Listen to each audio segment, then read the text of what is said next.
we are seeing the signs and hearing the chants pushing for VP Kamala Harris to break with the president on this issue. Activist, author, and former presidential candidate Marianne Williamson has called for an immediate ceasefire and an arms embargo to Israel. She joins me now live here from the DNC. Marianne, good to see you. Oh, always good to see you. Thank you, Kyra. Well, as Democrats are uniting here, these protests are showing deep divisions in the party. Marianne, why does that concern you? I'm not sure it concerns me. I think it's actually a positive thing. It mirrors what's happening in this country. This war has been going on for almost 10 months now. As Kamala Harris keeps saying, as Biden keeps saying, Israel has a right to defend itself.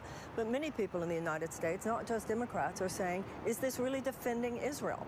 You know, the truth of the matter is there is no way to militarily defeat Hamas. And the Israeli military understands this as well.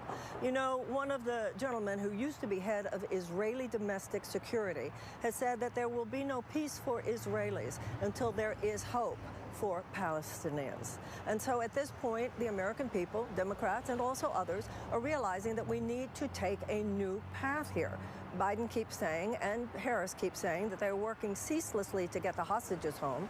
The last 6 hostages that we know of are coming home in body bags. So at this point, the American people want something different. The United States has given over $18 billion for this war, and we don't see the moral justification for it. Many of us do not see the moral justification for this. I say this as a Jew. I say this as a lover of Israel. But what is happening now is going to be so difficult for the future of both Israelis and Palestinians. And every time they say we killed a Hamas activist or we killed a Hamas leader, the truth of the matter is every time they do, they're creating 10 more Hamas activists. We have simply got to take another path. So a lot of those who are so angry about this issue are in the progressive wing of the party, which VP Harris is distancing herself from. What do you think about that? Well, there are 2 issues there. One has to do with Israel, and one has to do with her distancing herself from the progressives in the party. If, in fact, that's what she's doing, I think that's very unwise. You know, in 2016, the votes that went to Jill Stein turned out to be very, very deleterious, very destructive to Hillary Clinton electorally. This time, people could vote for Jill. They could vote for Cornell. They could vote for Bobby Kennedy. I think shunting aside the concerns of progressives is a very, very unwise idea.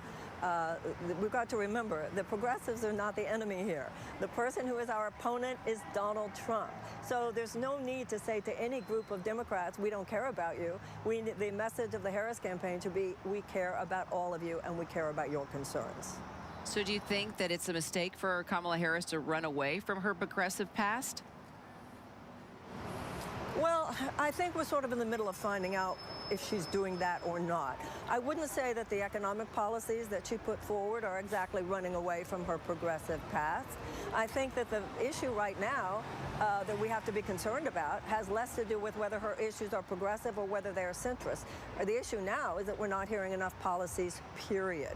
And I think that that's very difficult. You know, I'm here at the convention. There's a lot of rah-rah cheerleading, how we need to go out there, we need to support Kamala. But the truth of the matter is you need to give the people who are here policy positions and a vision of America to go out and sell to the American people. So I don't think the issue is she going to the left or is she going to the right? It's what is her vision for the United States. And that I think she definitely needs to articulate. And I hope she will on Thursday night if she wants the kind of energy coming out of this convention that she needs in order to take on Donald Trump in November. You know, back to the war in Israel, AOC, Reverend Warnock, even the president, as you heard, addressed the conflict right now between Israel and Hamas. Did anything stand out to you? Yeah, what stood out to me is it's the same old that we heard in Iraq, that we heard in Afghanistan.